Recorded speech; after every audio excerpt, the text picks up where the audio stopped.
Hello and welcome to this quarterly Airlie Australian Share Fund update. My name's Mark Jordan from Magellan Investment Partners. Joining me today, we have Deputy Portfolio Manager Joe Wright and Senior Equities Analyst Jack McNally. Welcome, gentlemen. Good to be here. Start with you, Joe. It's been a very tumultuous start to 2026. And at times it feels like each month has brought a different narrative to it. If we go back to January, the portfolio got off to a really strong start with BlueScope, one of the portfolio companies, receiving a takeover offer from Seven Group, also held in the portfolio. Whilst nothing's been finalised yet, how are you thinking about the potential deal and its implications for the portfolio? Yeah, no problem. That's right, Mark. BlueScope bid in January from the SGH consortium, which includes Steel Dynamics, and then a follow-on bid in February.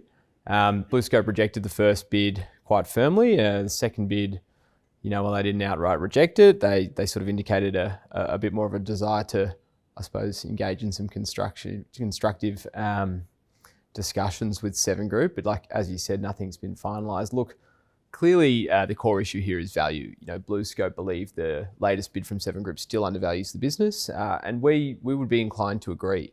That being said, Seven Group and Steel Dynamics are very credible bidders. The bid they've put forward is miles above where the Equities ever traded pre-bid. And there's also a time value of money element here. While BlueScope might believe their business is worth a four handle, if it takes 3 years to get there, you do have to think about the time value of money. And for example, $32 today, which is roughly where the latest bid is at, is equivalent to $43 discounted back 10% over 3 years. So, we're certainly considering all of those things. I think in an absolute sense though, at $27, BlueScope still looks super attractive to us, even without the SGH bid in the frame. On our numbers, it's on a low teens multiple. We think earnings are below mid-cycle. There's nothing in the earnings space at the moment for key growth projects like the Western Sydney coating mill, the Port Kembla plate mill. There's no rent yet in the business from anything they can do with the surplus property portfolio they have. And there's also no earnings from the coil coatings business, which management are currently trying to turn around. They've got a great balance sheet. And we think at today's price, you're getting a 10% free cash flow yield in about 12 to 18 months. So it looks super attractive and still a top 10 position in the portfolio, again, acknowledging the noise that exists at the moment around the deal with Seven Group. Now, Jack, rolling forward a month to February and reporting season, it was a particularly volatile period. And it probably felt like company earnings took a bit of a back seat, and the market was clearly focused on what it views as AI winners or AI losers in this environment. So you're covering the tech sector, so you're right in the middle of all this volatility. What opportunities did you see coming out of all the noise that was going on in the market? Yeah, so Xero is a good example of one. So Xero provides accounting software to small to medium-sized businesses. And I guess while the selling has been quite indiscriminate across the tech sector and the market more broadly of AI winners and AI losers, the narrative that's being speculated about is just that accounting is really simple. There's a lot of automation that could take place in that. And therefore, new AI native companies have the potential to come in and make a far superior product versus their old legacy peers. And then just more broadly for the software sector, one of the big advances that we've seen in AI is just a huge increase in the productivity of software engineers in terms of their ability to write code. And so there's just been a broader thematic that, well, if that's true, we're going to see the emergence of a whole lot of competitors across all sorts of industries, but then also the accounting industry. And what I think that this may, what the market may be underestimating about Xero is that code or the functionality of the product has never been, while good, has never been the core competitive advantage of their product. They've really nailed distribution and become really embedded within the accounting ecosystem. So put simply, the more SMBs that are on their software, it means that it makes more sense for accountants to recommend the incremental SMB as a user of the software. And then once more and more of the accounting practices use Xero as their kind of base layer protocol and put all their customers on there, it makes a whole lot more sense for the incremental one to go onto their platform. So there's a real degree of stickiness within the product. And just to break that down on each side a little bit more, as I said, the accounting companies, they place their entire practice on Xero and get a lot of efficiency by using all the tools, as well as having all their SMBs on that one platform. And then for SMBs, the thing to remember is this is really core, critical software. Nobody ever goes, I want to go and change my accounting software, out of willingness. There has to be pretty compelling reasons to do so. And it's not just accounting, it's tax, it's payroll and payments, and all these sorts of areas have really important consequences if you get them wrong.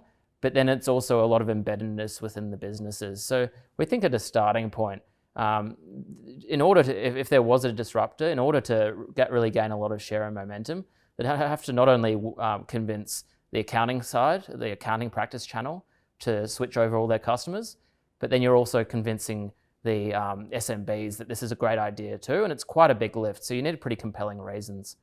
So it's not to say that we believe that AI isn't powerful or anything like that. We do agree with a lot of those factors, that a lot of the workflows within accounting or bookkeeping have the potential to be automated, and therefore we think that a product like Xero actually has the potential to be way more valuable to that space over time. And so our view is that it is incredibly transformative, but at the same time, we think that the incumbents have a decent sized moat to protect them, and then from there, they should have the potential to become more valuable over time. And the valuation, at current prices is, it's the lowest the company's ever been for a long time. So I think it's an attractive investment at this point in time. Another one we've added is car sales. And so I think what strikes us a lot about this business is just the strength of the network effect. As the leader in the market, they get the most listings, and because they get the most listings, they get the most eyeballs, and then that in turn means that they get more listings of cars. But I guess the narrative in the market has been that if AI creates fundamentally new ways that people search for cars, that moat could be eroded. And just the easiest way of thinking about this is, you could have a chatbot like ChatGPT where you search for a car, you say you want these specs at this price range, and this is what's important to you. And perhaps that shifts the consumer away from somewhere like car sales. And I guess the first point to make is that we don't think that that's something that car sales can't do. They can implement that functionality. But then I guess, again, like what is perhaps being missed here is just the years of data that AI requires to make really relevant suggestions and insights is something that car sales has. They've been around for a long time. Then on top of that, it was underestimated just the dealer relationships that they have, controlling a lot of the flow of the listings onto the platform, and that's something really difficult to unseat over time. So I think taken together, if at the margin there is a shift in the way that people search for cars, it's ultimately car sales who should still control the listing and just be able to pivot into that, into those different use cases. And again, the potential to be an AI beneficiary. They're already using AI in the business in areas such as inventory management, in conversion, as well as things like pricing as well, and product innovation. So again, one that we think can be a winner. Thanks, Jack. Then we got to March, and an entirely new narrative to markets with the military action in the Middle East and the resulting energy shock. We've seen some extreme volatility in equity markets. Yep. With markets selling off in response. What opportunities are you seeing in this environment as a result of all of this? Yeah, I think, just firstly, in terms of how's the portfolio positioned to manage volatility like this, I just highlight two things. One, we actually came into this war with overweight positions in Santos and Ampol. Santos is an obvious beneficiary from higher oil and gas prices. Ampol, through its Lytton fuel refinery, also benefits from expanded refinery margins. And coincidentally, Ampol is actually in the midst of negotiations with the government as to what the long-term future of that refinery looks like. And we think there's a reasonable probability scenario that the refinery, which the market has typically ascribed a very low multiple to because the earnings are quite cyclical, perhaps can get turned into a regulated asset for sort of national security purposes, which ultimately would mean that this business, as part of Ampol's portfolio, goes from a cyclical low multiple business to a steady cash flow generation, much higher multiple business, drive a huge amount of value creation. And then I think the other point that we always talk to our investors about, and all our investors understand our investment process very well, is this portfolio is always skewed to businesses with good balance sheets, good returns, good management teams, and reasonable valuations. And all of those things protect you in events like this, where there is significant amount of volatility and shocks to things like energy prices, and inflation rears its head again. Businesses that have been run well historically have excellent balance sheet positions, and again, good returns as a function of their market position or their moat.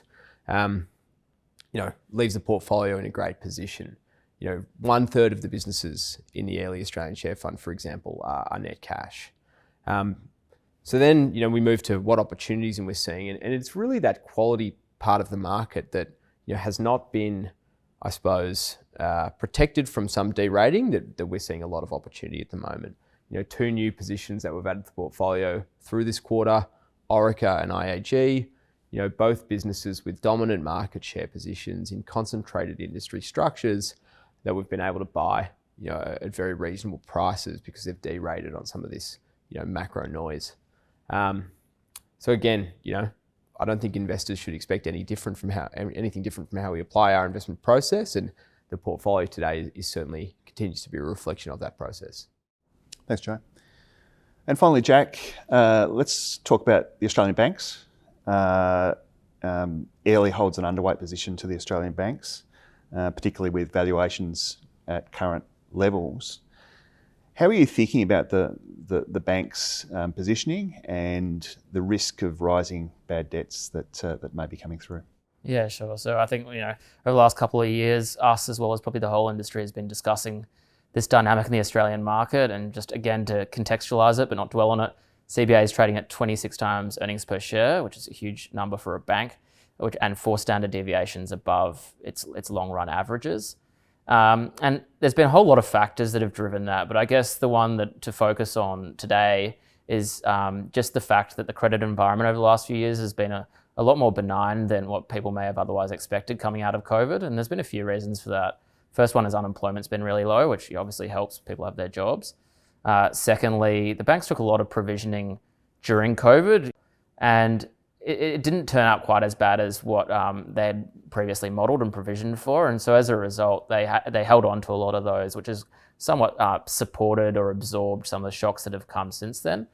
And then finally, just house prices, which is the key thing that the banks lend to, have appreciated a lot. And so if the value of your collateral has gone up a lot, the losses that you have across those loans end up being really low.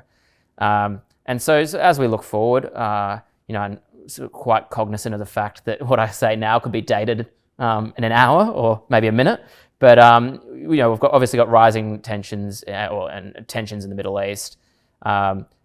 While there could be the possibility of a ceasefire, I think there is some lasting damage that's taken place across those supply chains, and Australia is reasonably exposed to those factors. Through the agricultural sectors, through a lot of sectors that use and are quite diesel intensive, and then obviously the consumer ramifications as well. And then on top of that, before all this began, we were heading into a rate hiking cycle with inflation higher than what the central bank's comfortable with. And sort of taken together, we're in an environment where if we were to look at where does the skew of risks lie, it probably lies to the fact that the credit losses could be worse than expected. And what's fueled part of the rally is that people have seen banks as defensive, and that when comparing it to like the mining sector or the even some of the sectors that are high quality businesses and now getting called into question from AI, it was seen as a bit of a safe haven, whether fairly or unfairly, and that had kind of created a lot of this bidding up. But we sort of think that if the market begins to change that perception, that whether real or perceived, whether the credit losses do end up being a little bit worse than expected, we think that against a backdrop of really high valuations, that it's not an ideal place to be allocating risk. And so we came in with a an underweight to the banking sector on valuation concerns and industry structure, but this kind of just further skews that to the that risk reward dynamic for the sector. And to be clear, we're not predicting an Armageddon scenario in the Australian economy or in the banking sector. Like, as I said, they're well provisioned, and we're sort of started to see the government already, adding in stimulus as well as liquidity to kind of bridge through these gaps. But again, it's just a risk reward call with valuations at all-time highs, and some of these emerging risks we maintain an underweight. Thanks, Jack, and thanks, Joe. No worries. And thank you for watching. If you'd like further information on the Airlie Australian Share Fund, please visit the Magellan Investment Partners website. Thank you.